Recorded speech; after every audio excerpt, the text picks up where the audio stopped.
violência aqui na nossa cidade de São Paulo, ela vem aumentando muito. Roubos de celular, furtos, feminicídio. O que você tem a dizer sobre isso? Sobre esse retrocesso? A minha opinião sobre isso daí é por causa do governo, né? O governo já incentiva. Então o problema maior é o governo. O governo não tem impulso para nada. Quem cuida da segurança pública da nossa cidade de São Paulo? É o governo federal ou estadual? Quem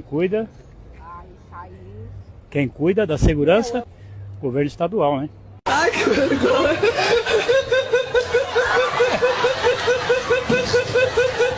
Que é isso? É risada? Aqui em São Paulo, na cidade de São Paulo, a violência piorou. Roubos de celular, feminicídio, furtos. Queria que você comentasse sobre isso. É um desastre. Esse governo é um desastre. Quem é de direita, bolsonarista, sabia que isso aí era previsível que iria acontecer, que ia tudo aumentar. A criminalidade, os roubos, tudo ruim. Quem cuida da violência aqui no estado de São Paulo é o governo federal ou estadual? O governo estadual. Os deputados agora caminhando para a entrega do impeachment.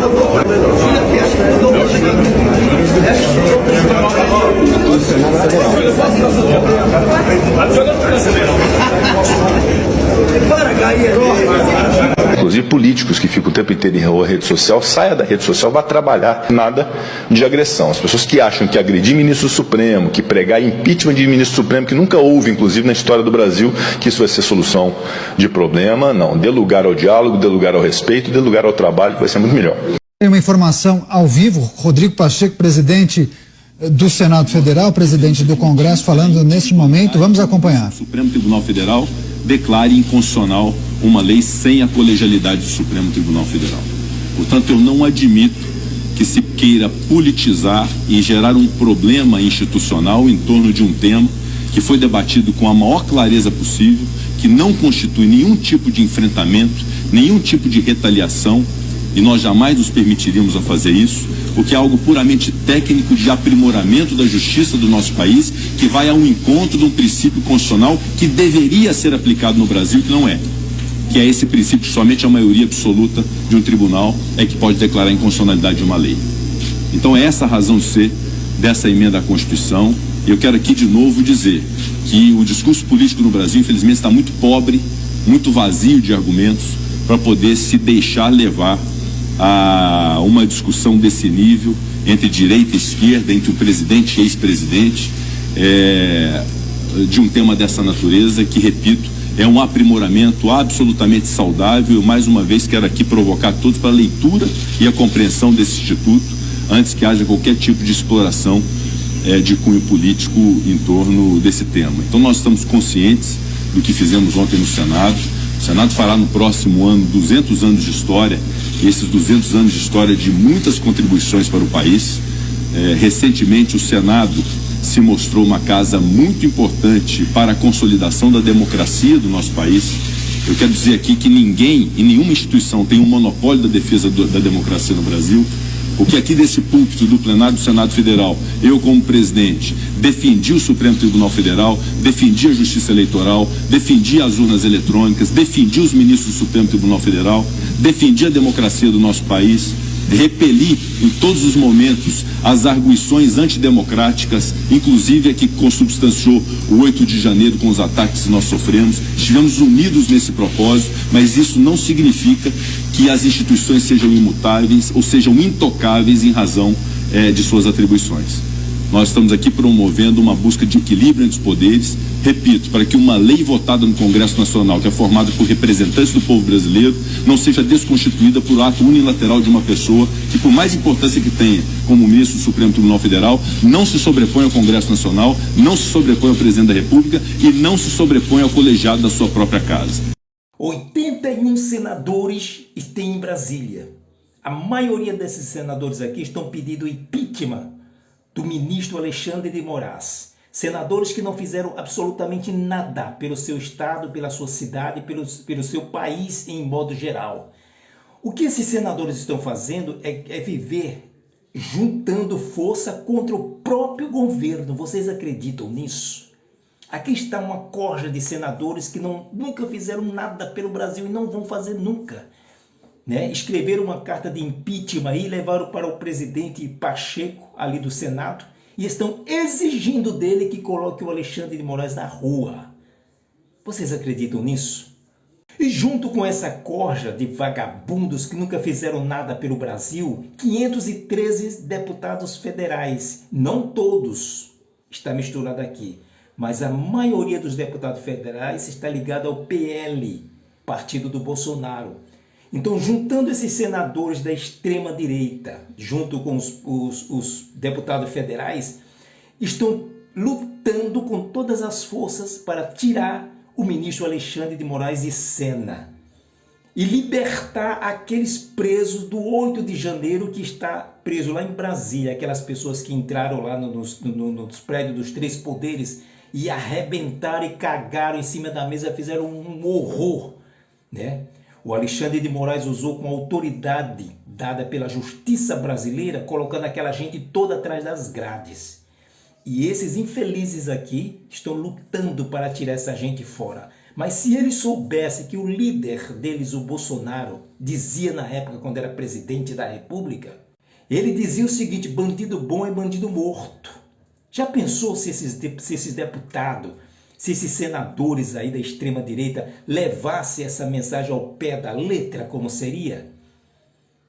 Mas não, aquelas pessoas que invadiram Brasília, que quebraram tudo, que cagaram em cima da mesa do Alexandre de Moraes, né? Que quebraram o relógio, fizeram a pior baderna, estão somente presos, cumprindo aí uma ordem da justiça. Alguns pegaram 15 anos, 17 anos, que eu acho pouco. Deveria ser muito mais que isso, né? Se nós fôssemos levar ao pé da letra que o bandido aqui falava, que bandido bom é bandido morto, estaria todo mundo debaixo da terra, mas não. Somos passivos, agimos dentro da lei, mas agir dentro da lei é isso que eles querem fazer? Juntar essa corja de senadores que não fazem nada pelo Brasil. Você já viu alguma benfeitoria desses senadores? Nada. Eles saem dos seus apartamentos, das suas mansões para Brasília somente para brigar contra o sistema brasileiro, ou seja, contra o próprio governo federal. O governo federal está se desdobrando aí para colocar o Brasil em cima dos trilhos novamente, que eles tentaram destruir com o Bolsonaro, mas eles estão unindo força para que esse sistema não funcione, para que tudo que nós construímos até agora, entre 2 anos de governo do Lula, vá tudo por água abaixo. Ou seja, essas pessoas são más, são perversas. Eles não amam o Brasil, eles não amam a nossa democracia, a nossa Constituição. Se eles amassem a nossa Constituição, eles deixariam as coisas fluírem dentro da lei. Eles deveriam ser o primeiro a chegar a dizer, não, se errou tem que pagar. E se o ministro Alexandre de Moraes, junto com os outros ministros que estão agindo dentro da lei, nós temos que apoiá-los. Mas apoiá-los escrevendo uma carta, fazendo assinaturas para destruir o ministro que está agindo dentro da lei. E você que está do lado dessa gente acha isso normal? Tem pessoas que acham normal, pessoas que adoram isso aí. São pessoas que dizem que são brasileiros, mas não são brasileiros nada. Porque para ser brasileiro não é necessário você vestir uma camisa verde e amarela e mostrar para as pessoas que você é brasileiro, não. Nós temos que ser brasileiro nos nossos atos. Lutar pela nossa Constituição, lutar pelo nosso país e dentro da lei. A lei que tem que prevalecer. E é alarmante o número de deputados federais por cada estado no Brasil. Vocês podem até ver nessa lista que eu vou colocar aqui, vocês podem congelar o vídeo e depois dar uma lida aqui, ó. São Paulo 70, Minas Gerais 53 deputados por estado. E essa gente não está fazendo absolutamente nada pelos estados. Só vejo o estado do Brasil aí passando por necessidade e privações. E eu vou deixar essa lista aqui para que vocês também congelem e dêem uma olhada aí, ó, pessoal. Pará 17, São Paulo 70 deputados federais, Rio Grande do Norte de 8. O Nunes e o Tarcísio estão querendo censurar a gente. Vê só, faz muito tempo que eu estou denunciando as filas da saúde aqui em São Paulo que atingiram níveis absurdos. Fui para várias UPAs, vi gente esperando 8, 10 horas para ser atendido. Soube casos de pessoas, conversei com pessoas que perderam parentes, uma inclusive lá no Hospital Campo Limpo, porque não fez exame a tempo, o problema se agravou, depois não dava mais para tratar. Fila de 1 ano ou mais para pessoas fazerem exame. Foi por isso que a gente criou o projeto do Poupa Tempo da Saúde, quer fazer 16 unidades espalhadas pela periferia de São Paulo, onde tem mais fila, onde vai ter centro diagnóstico, tomografia, ressonância, todos os exames que hoje a fila é grande, e também atendimento com especialista. Pega principalmente ortopedista, saúde da mulher, ginecologista no caso, neurologista, oncologista, vários especialistas que você não está conseguindo em São Paulo. E essa proposta do Poupatempo da Saúde é para ter isso nos bairros, nas regiões.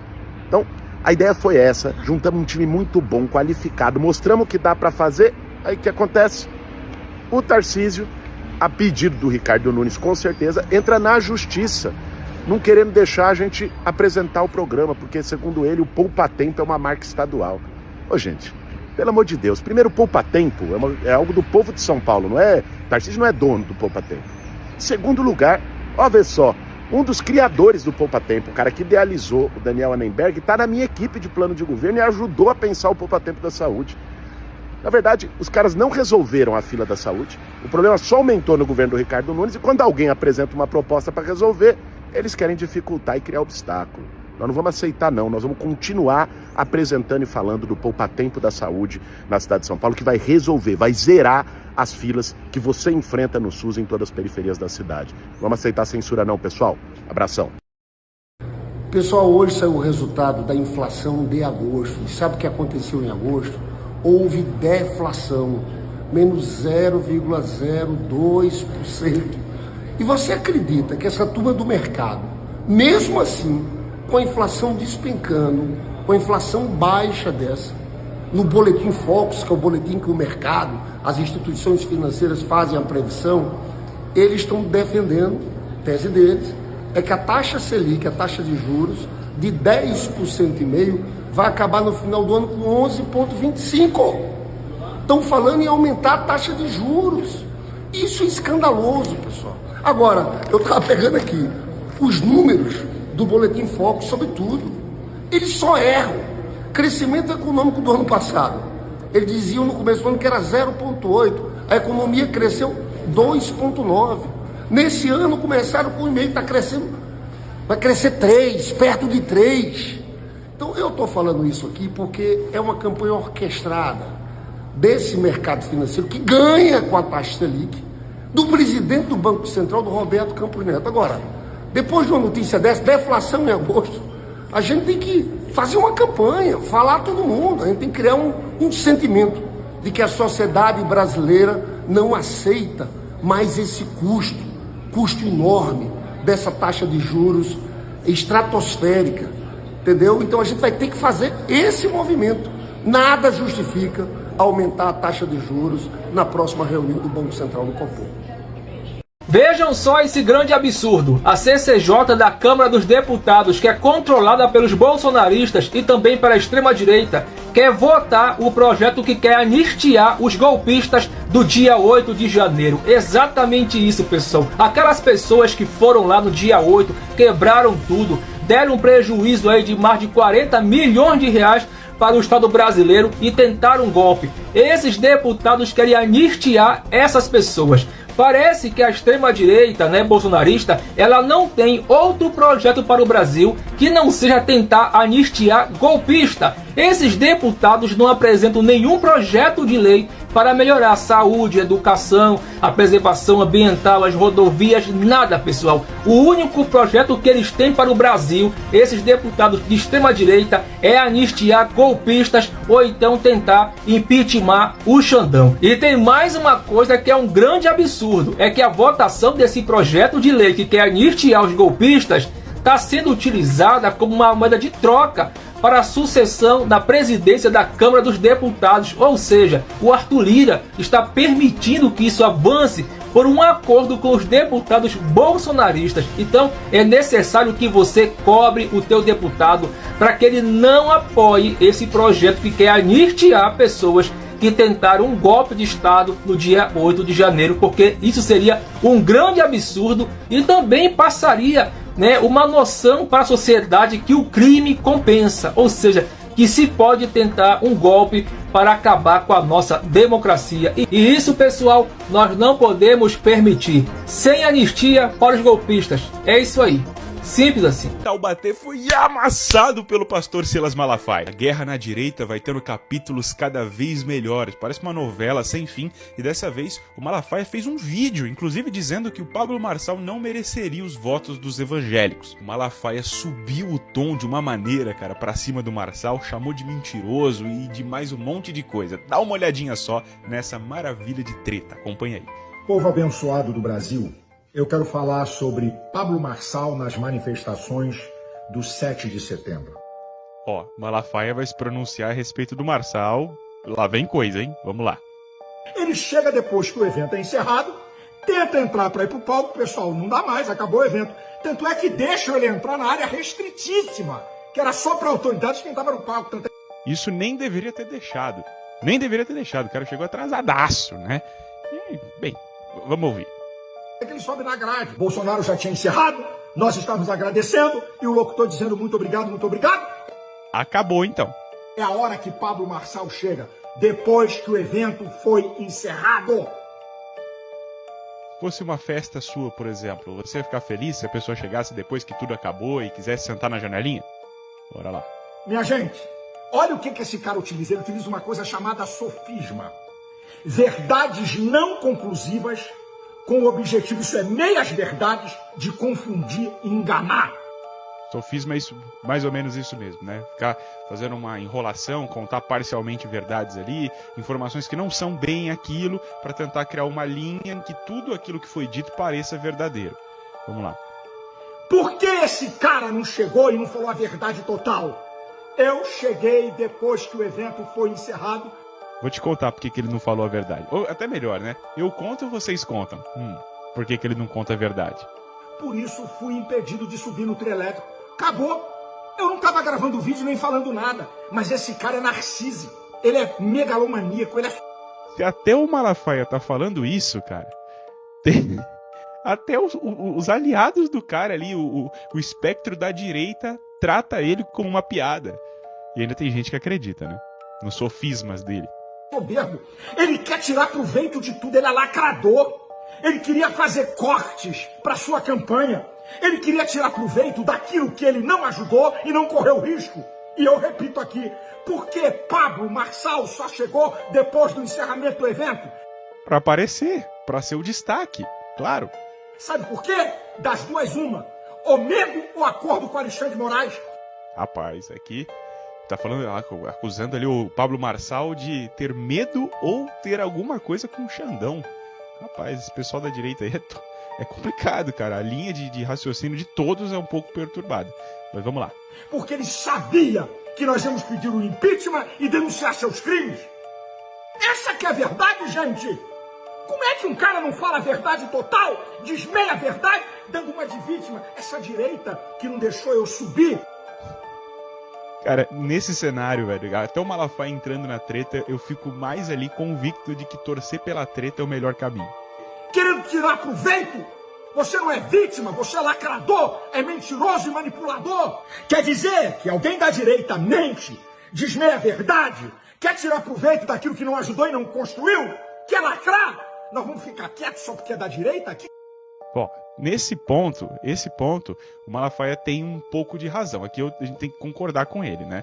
O cara que não fez absolutamente nada para construir um movimento de direita e quer se aparecer às custas daquilo, tem que ser exposto mesmo. Isso é um fato. A pessoa não pode querer usufruir, apesar de que nem eu falei, eu tô torcendo pela briga, para mim todos estão errados. Inclusive, o movimento que eles fizeram no 7 de setembro tá erradíssimo. Porém, o Marçal chegar no final, nada mais justo do que ele não subir. Isso tem, convenhamos aqui, de que há uma certa lógica de não deixar ele subir e que coloca o Marçal numa situação de pessoa que realmente quis se aproveitar do evento para alavancar a própria imagem, né? As pautas que foram defendidas ali, eu não sei se o Marçal defende, acredito que não, né? Mas... acredito que ele nem esteja alinhado com a direita, ele esteja alinhado ali com apenas ele mesmo, né? Nesse cenário aqui eu tô torcendo pela treta total, cara. Quanto mais os dois se afundarem, melhor. Vamos lá. Que caráter é o nosso? A questão não é Malafaia ganhou de Pablo Marçal ganhou de Malafaia. Esse cara não é digno do voto da direita, dos evangélicos, nem do povo de São Paulo, porque mente, deturpa, engana para tirar proveito político. Essa que é a verdade. Dois mentirosos da melhor maneira possível, brigando. Que fantástico, né, cara? Olha onde a direita chegou. A direita... pessoal, o pastor Silas Malafaia aí tem todos os seus defeitos, mas ele acertou quando disse que o Marçal queria ir lá só pra lacrar, só pra aparecer, fazer seus cortes, e que ele tem ali um comportamento narcísico, né? Nesse fator aí, o Malafaia tem razão. Agora, a manifestação de 7 de setembro é totalmente condenável, é bizarro aquilo que aconteceu, inclusive pedindo impeachment de ministro da Suprema Corte, uma nojeira. Mas, de qualquer maneira, essa treta da direita, que coloca o Pablo Marçal num lugar fora, num lugar ali distante, num lugar excluído, é algo que eu tenho um prazer maravilhoso, gigante de ver e de acompanhar. Exatamente por esse motivo que eu já peço para você deixar seu comentário aqui. O que você achou dessa reação do Malafaia, dessa briga da direita, dessa treta suprema? Comenta aqui, compartilha esse vídeo e me segue para mais conteúdo que nem esse aqui. Para a surpresa de 0 pessoas, depois daquela manifestação flopada, fracassada, aquele fiasco que aconteceu na Paulista ontem, deputados e senadores bolsonaristas pediram novamente o impeachment do Xandão. E o Moraes já ficou sabendo que esses políticos de extrema-direita pediram o impeachment dele mais uma vez e já mandou uma resposta. Está aqui, ó. Olha o Xandão aqui, morrendo de rir, gargalhando desses deputados e senadores bolsonaristas que parece que não têm o que fazer. Eles vivem para apresentar projetos para anistiar golpistas ou então para fazer o impeachment do Xandão. Pode reparar, esses deputados não apresentam nenhum projeto para melhorar a vida do povo brasileiro, para melhorar a educação, saúde, moradia, meio ambiente, nada, não fazem nada, a não ser ficar querendo anistiar golpistas ou então o impeachment do Xandão, mas não vai rolar. Afinal de contas, o Moraes não cometeu crime nenhum, está apenas trabalhando e cumprindo seu dever, que é combater criminosos e golpistas que estão por aí tramando golpe ou cometendo outros crimes, inclusive via redes sociais. Então, esse negócio de impeachment aí vai fracassar mais uma vez, até porque o Pacheco sabe que o Xandão não cometeu crime nenhum. Inclusive, o Moraes tem apoio aí, ó, de grande parte do povo brasileiro. É isso aí, Xandão, eu autorizo. Simples assim. Bomba urgente, Deolane Bezerra presa de novo. É isso que você ouviu. Ela teve a prisão domiciliar revogada, que era um benefício dela. Mas ela perdeu, porque não cumpriu as medidas cautelares. Ordens judiciais. E que ordem eram essas? Não falar com a imprensa. E o que é que a doutora Deolane faz? Ela sai do presídio, da colônia penal feminina, e ela simplesmente corre para falar com a imprensa. E ela diz que a prisão foi criminosa, ela critica o delegado do caso, e eu disse desde ontem que não ia dar bom. E o resultado está aí. Nessa altura do campeonato, a doutora deve estar no IML, fazendo exame de corpo e delito, para voltar para a colônia. Então é isso, gente. A justiça não está brincando, não. É como diz o ditado, escreveu, não leu, o pau comeu. Deu isso. O primeiro ataque, antes de atacar o judiciário, foi atacar a credibilidade da imprensa, da mídia tradicional, para equiparar as notícias veiculadas pela mídia tradicional com as notícias fraudulentas nas redes, para confundir, como bem disse a ministra Carmen, para confundir.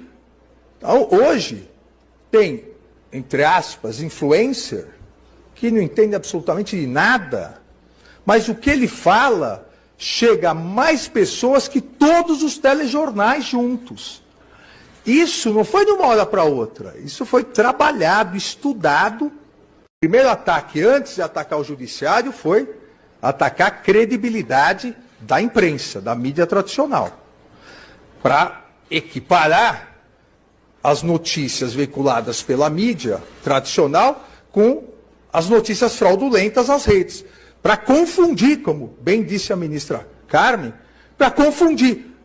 Então, hoje, tem, entre aspas, influencer, que não entende absolutamente nada, mas o que ele fala chega a mais pessoas que todos os telejornais juntos. Isso não foi de uma hora para outra, isso foi trabalhado, estudado. O primeiro ataque... pandemia de queimadas, é o que disse o ministro Flávio Dino, do STF, sobre a situação brasileira das queimadas nesse momento. A fuligem da queimada brasileira deve atingir até o final da semana as capitais do Uruguai e da Argentina. Olha a situação que a gente está, foi um aumento de 104% nas queimadas no Brasil. Absurdo. Um site suíço registrou a pior qualidade do ar do mundo nessa segunda-feira que passou, e adivinha onde foi? Foi em São Paulo. Infelizmente, a causa são incêndios criminosos mesmo, a maioria desses incêndios, e tem que ter legislação para pegar esses caras. Não dá mais para ficar desse jeito. O ministro Flávio Dino lançou aí uma série de ações em conjunto com o governo federal, tanto para punir essas pessoas, para pegar esses criminosos, quanto para apagar o fogo e tentar resolver um pouco dessa situação calamitosa. Tem também um projeto de lei 5269 de 2020 que busca responsabilizar proprietários de terra que não preveniram essa situação ou que não conseguem provar que não estão envolvidos nos incêndios criminosos. Vamos apoiar iniciativas que visem resolver esse problema e punir os criminosos, porque a gente está cheio de problemas respiratórios, sem falar os danos à natureza, ao meio ambiente, aos animais, que tem causado essa fumaceira e essa queimadeira no Brasil. Eu apoio a punição aos criminosos que botam fogo na mata. E você, o que você pensa? Coloca nos comentários aí, vamos dialogar. Sabe aquele ditado que diz o peixe morre pela boca? Pois é. A Deolane havia sido solta no dia 9, agora segunda-feira, e iria para casa, para cumprir prisão domiciliar com a tornozeleira. E ela estava impedida, de aparecer nas redes sociais ou falar na imprensa. Mas foi o que aconteceu. Assim que ela botou o pé para fora na rua, ela já estava descumprindo essa ordem. Parece até que não fez faculdade de direito, né? Não aprendeu nada. Pois é, então ela volta de novo a ser presa lá em Recife. Vamos aguardar as novas etapas da novela da Deolane. E você, apostava nesses joguinhos do Tigrinho e outros mais? Enquanto isso, ela tá ficando rica, né? Muito rica. Mas uma criminosa. Por quê? Por que o Brasil tava desse jeito?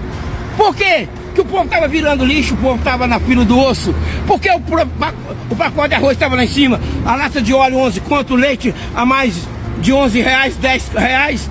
A carne 50, 60. A carne de bife.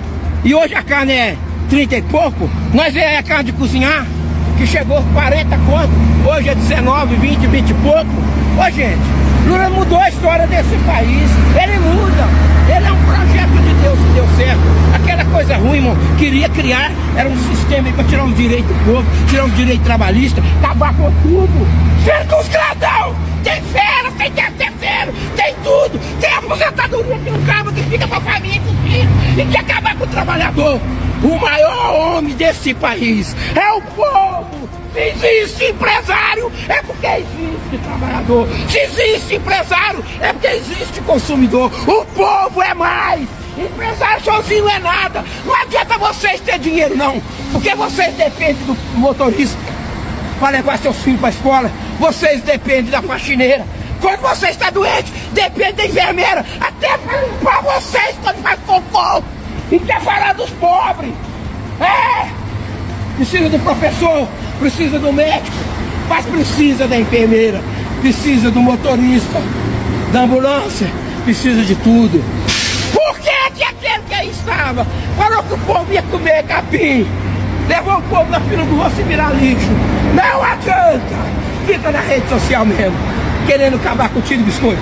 O que acabou foi a fome. O que acabou foi óleo de 18 reais, gasolina de quase 8, mais de 8, etanol mais de 6. Caiu tudo, porque agora é Lula. É Lula, o maior presidente da história do Brasil. Lula!